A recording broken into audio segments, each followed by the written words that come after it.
Muy buenas tardes. Gracias por estar con nosotros una vez más en esta programación en español del Canal 17. Les saluda Pedro Corso, periodista de Radio Martí.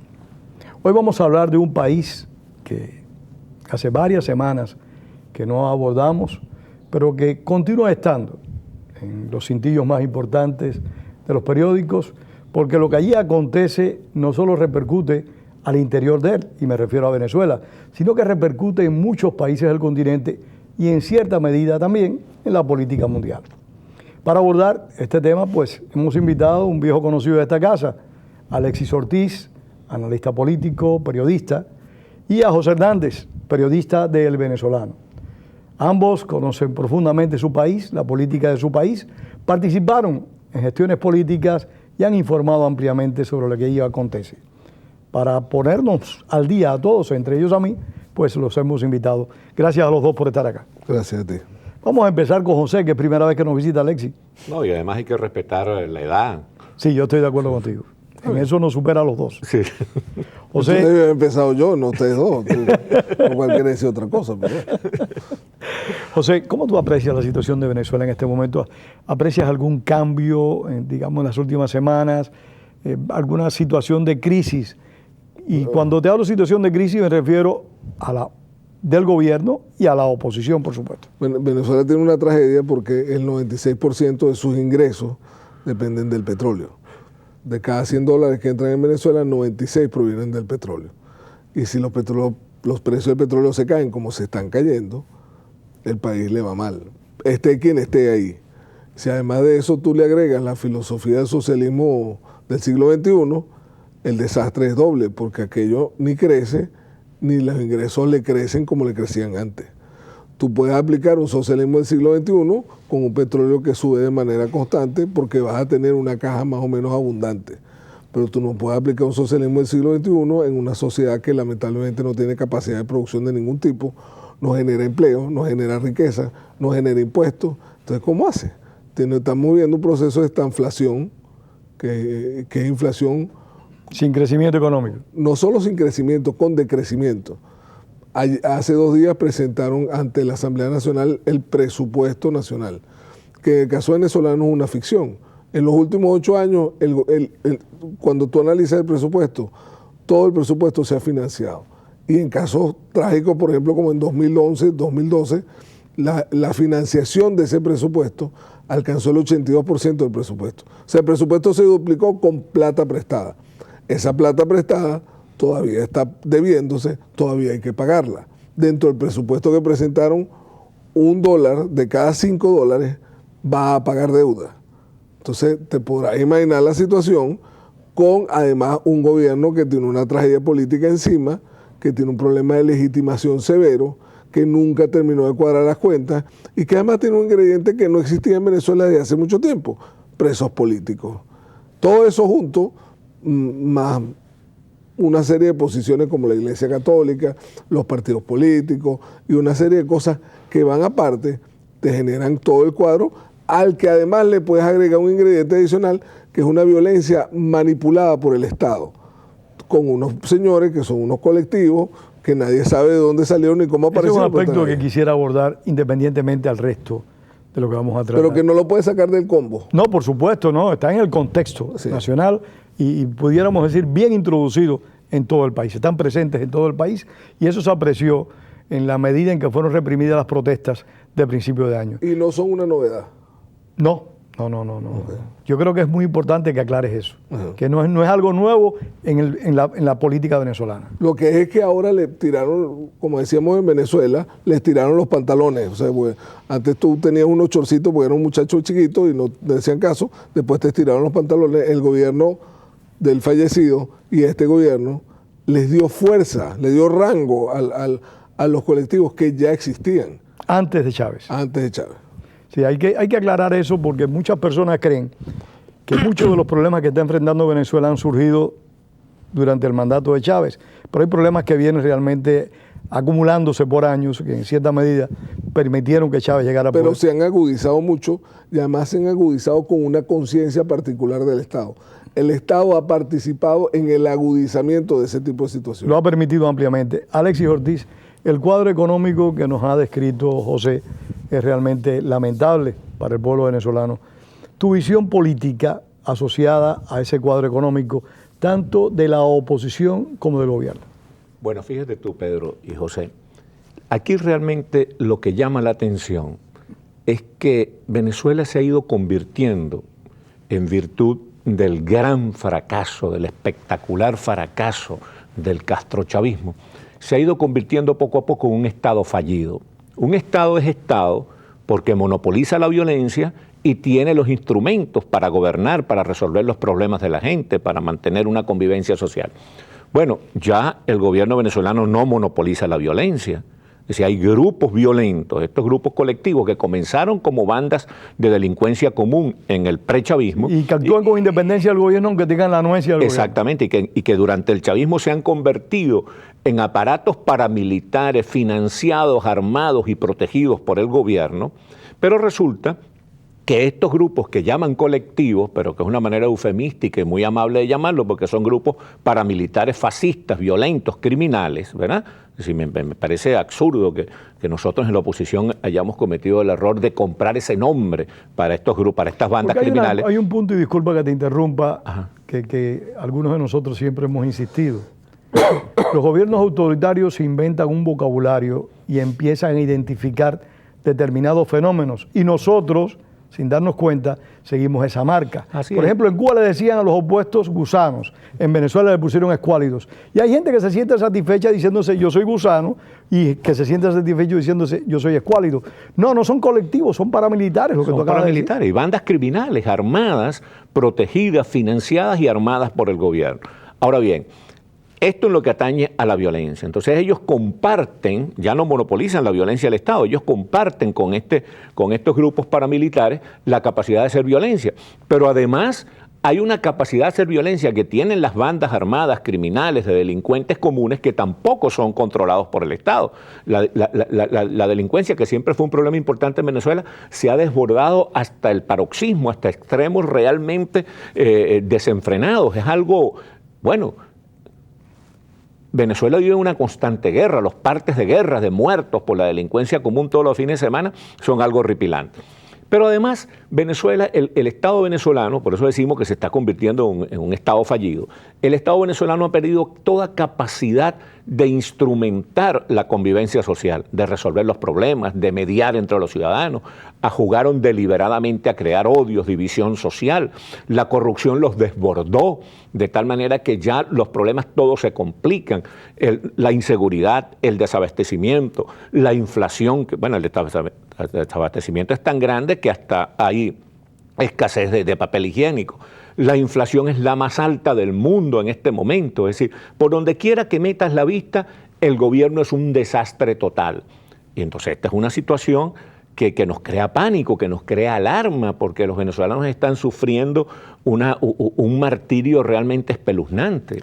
José, ¿consideras que hay cohesión, unidad en el gobierno de Maduro o hay facciones más allá de los paramilitares? Yo creo que ellos han resuelto de alguna manera el papel arriba, en lo que pudiera ser el grupo primario, salvo la salida de Jordán y algunas cosas que era el ministro de Hacienda y el encargado de todo el parapeto, el andamiaje ideológico, económico que montaron. Salvo eso, hay grupos que no están en el gobierno, que son chavistas y que se han ido en contra de la posición del gobierno. Sin embargo, ellos tienen la unidad particular. El alto gobierno está concentrado. Y tienen la particularidad de que ellos saben que cualquier cosa los haría perder el gobierno por estar en una situación de debilidad muy grande. Entonces, ellos necesariamente tienen que unirse. Ellos tienen la obligación de hacerlo. En la oposición, sin embargo, que se logró desde el punto de vista de la lógica, vamos unidos a este tema, se ha ido desagregando ese proceso. ¿Hay más división en la oposición no, que en el gobierno? Yo no diría que hay más división, simplemente un proceso de alguna manera de desagregación que está empezando a revertirse, pero es un proceso nacional. El país se está desagregando, el país se está separando, se está despellejando, por llamarlo de alguna manera, porque nadie cree en nadie. Tú vas a páginas web del gobierno, Aporrea, y otras páginas que son muy páginas del grupo que siempre estuvo con el gobierno y te consiguen unos artículos críticos mucho más fuertes que en otros lados. Aparte de todo esto que estamos diciéndote, hay que agregarle un proceso de hegemonía comunicacional, que es una barbaridad. La hegemonía comunicacional en Venezuela lo cubre todo. Entonces es muy difícil que tú te enteres de las cosas malas, que tú no contradigas las barbaridades que dice el que ocupa la presidencia y que además no tienes cómo contrarrestar nada, cómo preguntar, cómo hacer una repregunta, cómo pararte en una rueda de prensa y decirle, presidente, usted está equivocado, o cómo compara esto con esto. Ese es parte del problema. Alexis, ¿cómo tú ves la oposición? Hay líderes en la oposición política venezolana en este momento. Maduro y Cabello son las dos figuras emblemáticas, digamos así, del gobierno. Como bien decía José, habrán otros factores, pero ellos son los dos fundamentales. ¿Quiénes son, en tu opinión, los líderes que en algún momento pueden convertirse?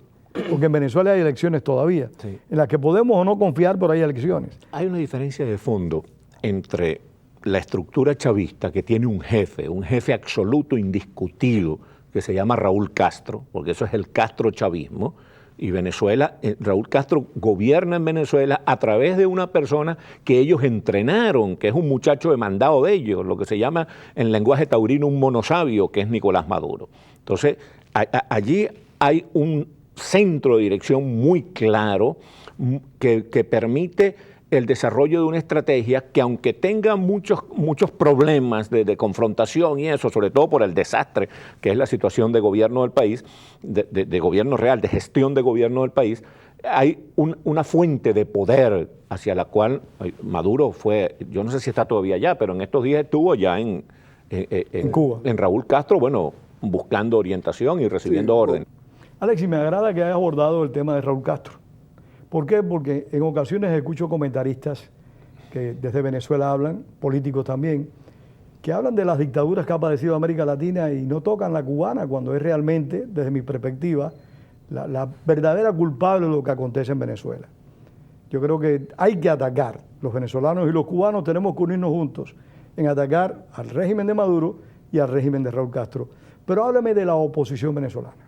Bueno, esa pregunta también es muy interesante porque la oposición venezolana es una oposición democrática, es una oposición donde el liderazgo está compartido, tiene que ser así. Ya más de una vez en este mismo programa yo he citado la frase de Winston Churchill que dice que donde todos piensan igual es porque hay uno que piensa por todos.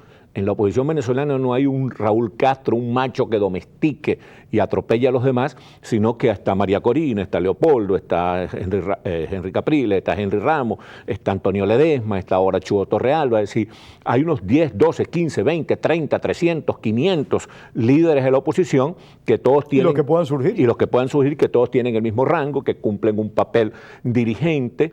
Y entonces es difícil poner de acuerdo a gente de criterio, a gente democrática, a gente que no se deja atropellar por los demás.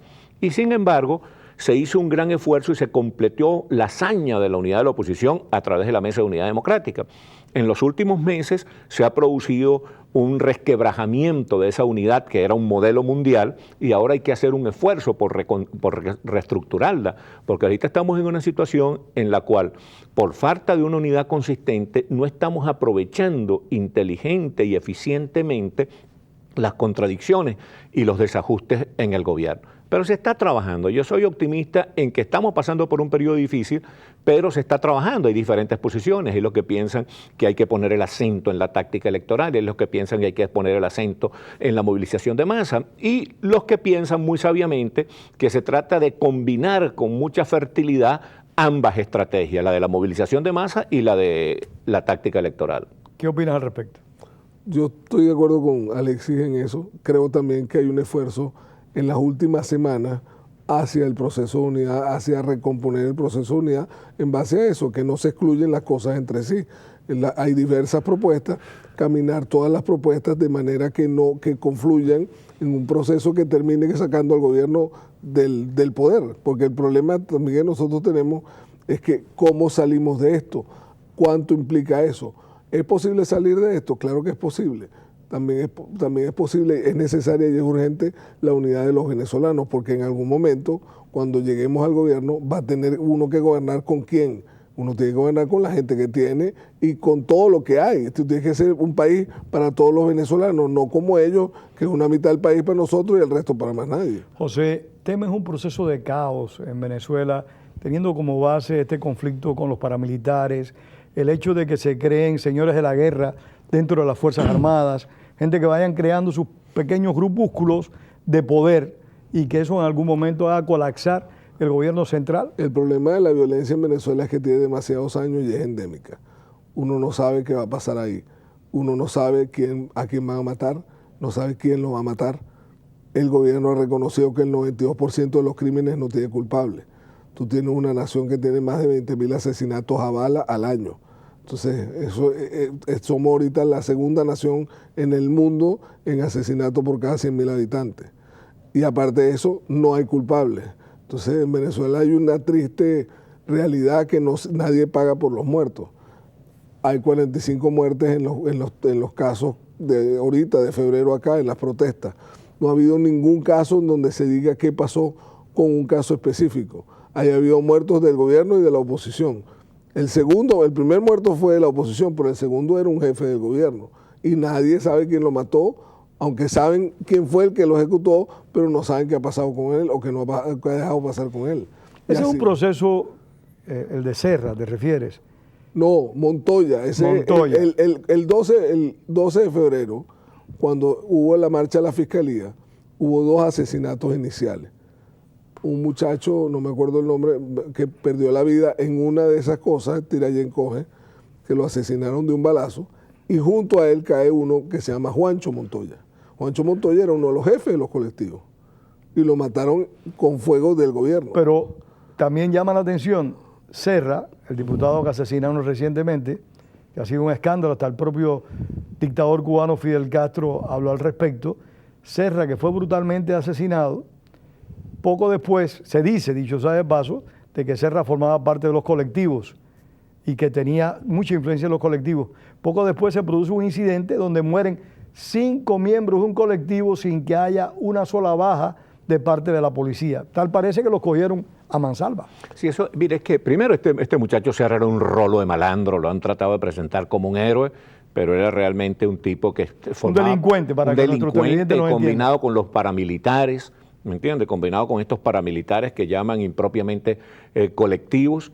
Y bueno, ¿qué pone en evidencia esto? Que el problema de los paramilitares se les ha convertido en algo extremadamente complejo a la gente del gobierno. Chávez convirtió a las bandas de delincuentes en paramilitares, los armó, los financió y los entrenó, sobre todo para crearse un escudo, una protección frente a las Fuerzas Armadas, frente a cualquier posible rebeldía de las Fuerzas Armadas. Las milicias, como le llaman al milicia principio. para él, aparte de las milicias, ¿no?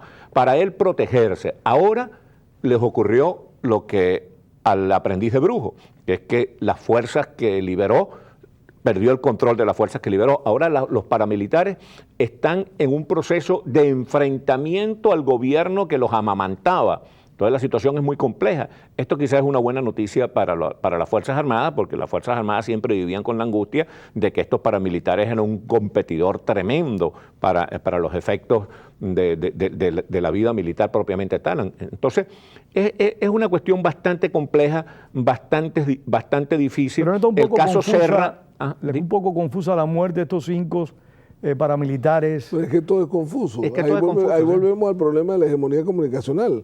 A Serra le han podido meter una puñalada o 37 puñaladas. Los han podido Nadie meter tiene un la tiro. certeza. No sabes, tú no tienes un informe, no hay un informe forense, no hay un informe balístico, no hay un informe de cómo ocurrieron las cosas, no hay un informe de ningún tipo.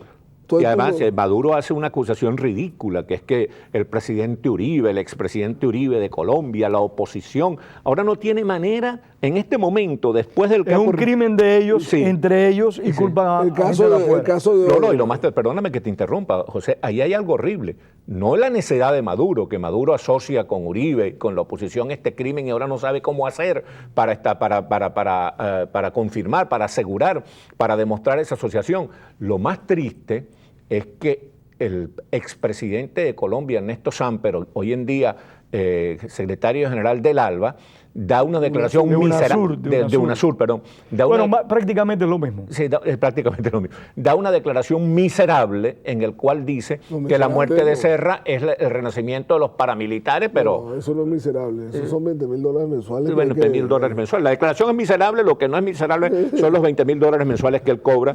Entonces... y el personaje es miserable. Y el personaje es un pobre diablo. No, pero el problema ahí es que cuando tú no tienes información, el ser humano no acepta vacíos informativos. Si tú no tienes la información, la inventas, la creas, y es lo que está pasando. Lo que se le llama la bola, el rumor. El caso Odreman, por ejemplo. Odreman agarra y dice, yo acuso al gobierno de que asesinaron a este señor. A los 5 minutos lo matan a él. Entonces, y acusó concretamente al ministro del Interior. El ministro del Interior, Rodríguez. Hay una convocatoria en estos días de los paramilitares donde están exigiendo la renuncia del ministro del Interior. Pero ahí viene entonces otro proceso de manipulación. Le dicen a la población en general, a través de las redes sociales, los colectivos van a manifestar contra el gobierno hoy. Y tienen como 5 días diciendo que van a manifestar contra el gobierno hoy para que la gente no salga, porque todo el mundo le tiene temor a los colectivos. Entonces, tú ves todo un proceso de manipulación de lo que se llama la hegemonía comunicacional, que es una barbaridad que estos tipos han logrado dentro de la economía privada de los medios de comunicación venezolanos. Entonces, a eso hay que juntarle todo. La hegemonía comunicacional también se expresa en el dominio, en el control del lenguaje, de las palabras. Así como decíamos que no podemos seguir llamando colectivos a unos paramilitares que son unos criminales. Hace un rato. Y sí, la oposición en Venezuela hemos cometido el error, entre otros yo, no es solamente una crítica, sino también una autocrítica, de no calificar y definir claramente al gobierno venezolano como un gobierno comunista. Es un gobierno que copia exactamente el modelo cubano, que trata de implantar grosera y atropelladoramente el gobierno cubano. Entonces nosotros no queremos llamarlo... Yo prefiero el término gobierno mafioso. Un gobierno mafioso, sí, pero es un gobierno que trata de implantar un modelo comunista. Trata de implantar el modelo cubano con la diferencia de que los ricos son más ricos. No, con la Para ser rico hay que estar con el gobierno. Para tener poder económico hay que estar con el gobierno. Es un modelo comunista sui generis. Muy singular. Porque crea sus propios ricos, la boliburguesía. Pero más allá de eso, yo soy de la tesis de que los crímenes se manejan con códigos. No manejan ni moral ni ética. Y este gobierno no tiene ni moral ni ética. El gobierno de Maduro no tiene ni moral ni ética de ningún tipo. Entonces, es un gobierno mafioso. Al Capone contra Sam Giancana. O sea, es una cosa de ese tipo. No hay reglas. Tú ves que ahí confluyen narcotráfico, lavado de dinero, tú tienes corrupción, tú tienes todos los niveles de crimen habidos y por haber. Hay unas reglas, pero las reglas son en relación con la mafia, con el tema central. Por eso tú ves arriba una unidad y hacia abajo tú ves una disgregación, porque hay un problema interno donde hay una guerra interna de la mafia y están empezando a matarse entre sí. Además, en ese panorama que describe muy atinadamente José, hay algo que es muy importante que la oposición asuma con todo el coraje, con todos sus riesgos y con mucha pasión, con mucho impulso, que es un diálogo sistemático y masivo con el pueblo chavista. No solo el diálogo entre nosotros mismos, entre los sectores de la oposición para garantizar la unidad de la oposición, sino que hay que salir de una manera masiva, organizada, deliberada, a conversar con los chavistas, a romper ese esquema que impuso Chávez abusivamente de el odio entre los chavistas y los no chavistas. Nosotros tenemos que renunciar a la idea de la separación que Chávez trató, de la división que Chávez trató de imponer en el país. Hay que salir, los chavistas están padeciendo, el pueblo chavista quiero decir, el pueblo chavista está padeciendo el mismo martirio que está padeciendo el resto del pueblo venezolano. En este momento se está tratando de crear una nueva autoridad electoral. ¿Ves alguna posibilidad que esta autoridad electoral disfrute de una real independencia del Poder Ejecutivo? Tengo que verla. O sea, tú tienes una organización que está... Pero en base a la situación que tiene el país, por supuesto que tenemos que ver quiénes la integran, pero en base a la situación del país, en base a ese caos que hay abajo y ese control absoluto que tú mencionas arriba. La cosa que va a elegir, no me acuerdo exactamente cómo se llama, al nuevo Consejo Nacional Electoral, está conformada 9-11. Además tiene unas reglas claras para la conformación de ese Consejo Nacional Electoral. Lamentablemente, es mi opinión personal, nosotros caímos en la cuenta que al final a mí me parece ridícula, que es la famosa independencia que tiene que ser personaje independiente. No, lo que tiene que ser equilibrado. Tú no necesariamente tiene que ser independiente, lo que tiene que ser equilibrado. Si nosotros llegamos al final con un Consejo Nacional 3-2 a favor del gobierno, yo creo que vamos a ganar por lo menos una posición y a lo mejor podemos tener una persona independiente que sea balance en el tema. Pero es que nosotros hemos sacrificado el equilibrio por una supuesta independencia que no existe. No hay elecciones que no tengan trampa. No, eso no existe. En las elecciones en todo el mundo alguien hace trampa. Todo el tiempo hacen trampa. Aquí en los Estados Unidos, las elecciones anticipadas, en Suecia hay trampa, en todas partes hay trampa. Entonces, tú lo que tienes que buscar un mecanismo que equilibre la balanza. En Venezuela no hay ningún tipo de equilibrio y eso es lo que se debe buscar, no necesariamente la independencia, porque con el cuento de la independencia nos desequilibran completamente. Alexis. Mira, en este tipo de procesos debemos entender dos cosas.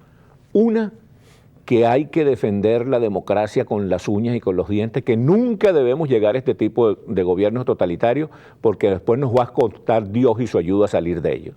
Experiencia de los cubanos, experiencia en este momento de los venezolanos, experiencia de los bolivianos, experiencia de los ecuatorianos, experiencia de los nicaragüenses. Tenemos que defender la democracia con uñas y dientes. Los medios de comunicación social tienen una gran responsabilidad porque en todos estos países que mencioné jugaron a destruir la política, los partidos y la... Cuba también, ¿eh? Mencioné a Cuba. En todos estos países que mencioné, los medios y la gente compró el discurso de la antipolítica. Entonces, esa es la primera cosa a tener en cuenta. Se nos acaba el tiempo. Concluye. Y la segunda cosa es que la oposición democrática en todos estos países que mencioné tiene que acostumbrarse a la idea de que tiene que vencer a pesar del ventajismo del otro. Exacto. Que no puede decir, no lucho porque el otro tiene mayoría. Va a tener mayoría, hay ventaja que va a tener mayoría en el Consejo, tiene todos los recursos del Estado, pero hay que vencer ese ventajismo. 20 segundos para José. José, el rol del exilio, 20 segundos. El rol del exilio es acompañar la lucha que hay en Venezuela. A mí me parece que nosotros tenemos que acompañar lo que se pueda por la democracia. Nosotros estamos luchando en una cancha de fútbol. Nosotros vamos atacando en su vida y con una arquería chiquita. Ahí tenemos que meter gol y tenemos que meter más goles que el otro. Muchísimas gracias a Alexis Ortiz, a José Hernández y a ustedes por haber estado con nosotros. Y recuerden, como decía el apóstol José Martí, la palabra es para decir la verdad, no para encubrirla. Tengan todos muy buenas tardes.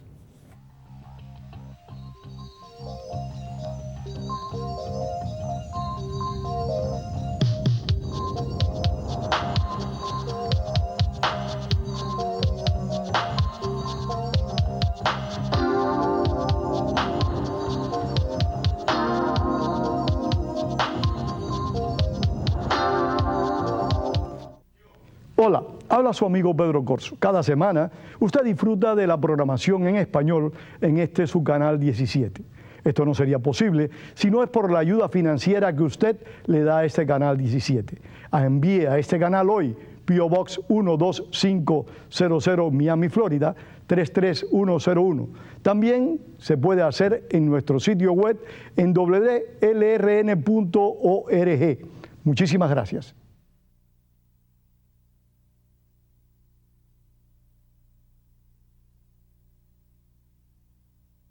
Yo no puedo donar mucho. ¿Qué diferencia hiciera mi donación?